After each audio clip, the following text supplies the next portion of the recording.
Hello student, welcome to our channel CS engineering Gyan. Class 11th की series में आज आपका लेक्चर नंबर है 4, जिसमें हम लोग देखेंगे इवोल्यूशन ऑफ कंप्यूटर।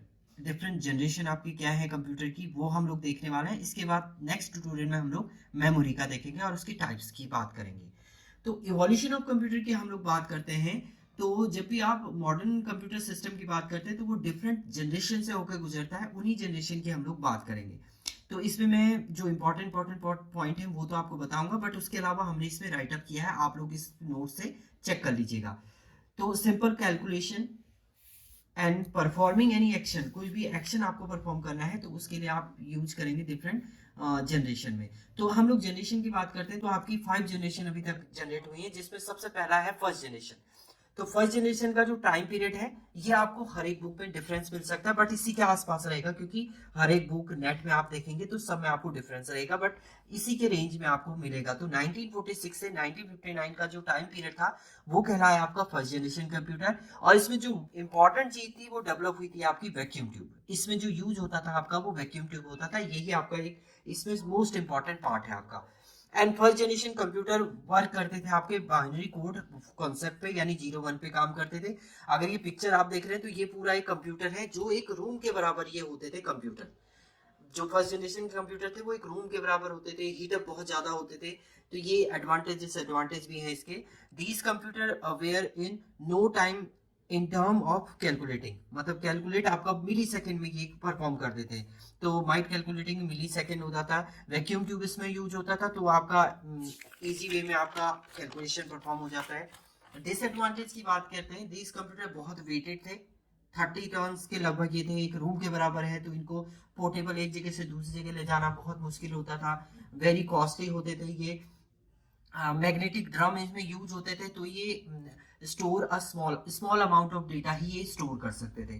तो ये large amount of energy consume करते थे, तो इनको हीट भी जल्दी होते थे। ये इसके क्या है डिसएडवांटेज है। सेकेंड जनरेशन की हम लोग बात करते हैं तो सेकेंड जनरेशन का जो टाइम पीरियड है 1959 से 1965 का जो टाइम पीरियड है वो कहलाया आपका सेकेंड जनरेशन। इसमें जो टेक्नोलॉजी यूज हुई वो हुई ट्रांजिस्टर टेक्नोलॉजी, ये टेक्नोलॉजी इसमें यूज हुई। एंड इनका साइज फर्स्ट जनरेशन से थोड़ा सा स्मॉल हो गया था, ये इस टाइप के आपके शो होते थे, smaller size as a first generation की तुलना में इनका साइज जो था वो स्मॉल था आपका। अब एडवांटेज की हम लोग बात करते हैं तो ये scale of these computer was small in size as compare to first generation. These computer less energy consume करते थे ये, और मतलब हीटअप ये भी होते थे, but as a first generation जो कंप्यूटर आपके थे उससे कम होते थे। एंड इनका जो प्रोबेबिलिटी जो कॉस्ट थी वो भी आपकी क्या थी, फर्स्ट जनरेशन की तुलना में इसका कम आपका यूज होता था। एंड अब देखिए नेक्स्ट हम लोग इसका डिसएडवांटेज की, कॉस्टली एंड नॉट वर्सेटाइल। अब फर्स्ट जनरेशन की तुलना में तो लो कॉस्ट है, पर ह्यूमन की तुलना में ये कॉस्टली है, क्योंकि इसको खरीदना मुश्किल था आपका। And expensive for commercial purpose, कुछ आपको कमर्शियल पर्पस परफॉर्म करना है तो वो कूलिंग इंस्टेंट नीडेड, इसको मतलब हीटअप ज्यादा होते थे तो कूलअप आपको करना पड़ेगा। Computer use for the particular purpose, एक पर्टिकुलर पर्पस के लिए इनका यूज किया जाता था सेकेंड जनरेशन। इसके बाद आता है आपका थर्ड जनरेशन कंप्यूटर। 1965 से 1971 is consider as the period of third generation of computer. इसमें जो टेक्नोलॉजी यूज हुई वो ही इंटीग्रेटेड सर्किट आईसी टेक्नोलॉजी का इसमें यूज हुआ। ये थर्ड जनरेशन के जो कंप्यूटर थे as compare to first and second less power थे एंड लेस जनरेट करते थे आपके heat.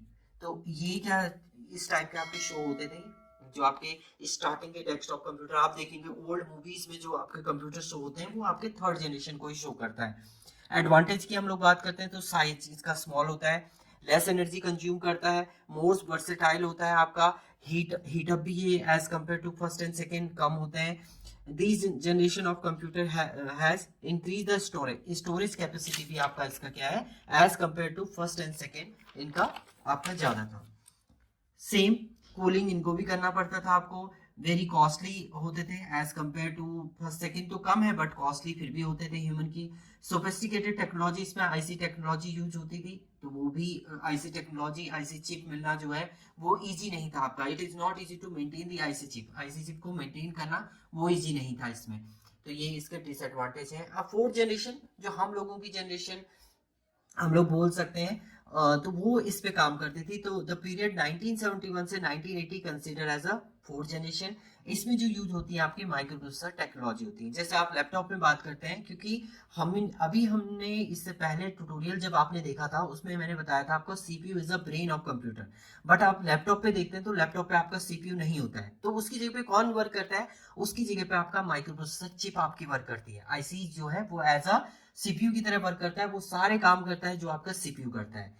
The size of computer reduce and it can be portable. इनको एक जगह से दूसरी जगह ले जाना आपका इजी था। एंड प्रोडक्शन कॉस्ट, इसकी कॉस्ट भी as compare to first second third बहुत लो थी, तो ह्यूमन के बजट में था, तो आप इसको इजीली खरीद भी सकते हैं। अब एडवांटेज की हम लोग बात करते हैं, दिस स्मॉलर साइज है, more reliable and compare to the other generation जो इससे पहले आपने पढ़ी है उनकी तुलना में ये मोर रिलायबल है। हीटिंग इशू, इसमें ज्यादा हीटिंग इशू नहीं था आपका। This computer all type of higher language, जितने भी टाइप की आपकी हाई लैंग्वेज है, जैसे आपका सी है, सी प्लस प्लस है, जावा है, डॉट नेट, सारी लैंग्वेजेस को ही सपोर्ट करता था आपका। This computer are cheaper and portable, एक जगह से दूसरी जगह आपको ले जाना है इजीली आप मूव करा सकते हैं। डिसएडवांटेज की एक बात है आपकी, रिक्वायर्ड दी लेटेस्ट टेक्नोलॉजी ही आपकी ये मेंटेन करता है, आपका ओल्ड टेक्नोलॉजी पे वर्क नहीं करेगा।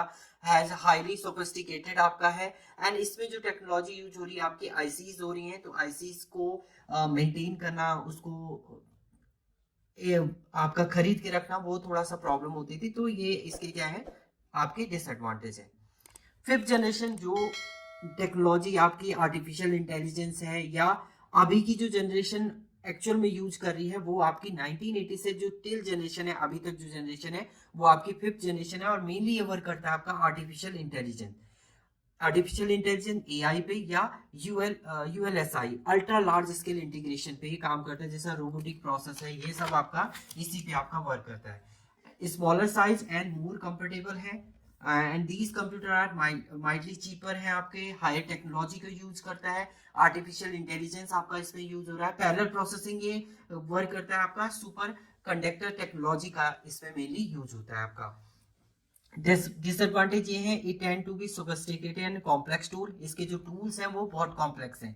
अगर आपको परफॉर्म करना है तो टूल आपको समझने पड़ेंगे, फिर आप उस पर वर्क कर सकते हैं। Posses the limit of the transistor density, transistor की डेंसिटी भी इसमें लिमिटेड फॉर्मेट में होती है। And these computer very low level languages are required. इसको परफॉर्म करने के लिए आपकी लो लेवल लैंग्वेजेस यानी मशीन डिपेंडेंट लैंग्वेज आपको आनी चाहिए। मशीन की लैंग्वेज आपको, यानी 0101 का कोड ये राइट अप कर रहा है तो वो आपको रीड अप करना आना चाहिए। They may be harmful in term of the making human brain dominate and dull. ये क्या करते हैं आपके, क्योंकि इनसे कुछ वायर्स आपकी निकलती हैं या कुछ रे इससे निकलती हैं जो ह्यूमन ब्रेन को इफेक्ट करती हैं, तो ये इसके कुछ डिसएडवांटेज हैं। तो ये आपकी डिफरेंट जनरेशन थी, इसमें फर्स्ट से फिफ्थ जनरेशन तक आपकी टेक्नोलॉजी इसमें यूज होती हैं। इसके बाद अगर हम लोग नेक्स्ट ट्यूटोरियल की बात करेंगे तो नेक्स्ट ट्यूटोरियल में हम लोग देखेंगे कंप्यूटर की डिफरेंट मेमोरी एंड उसके टाइप्स। Thank you student.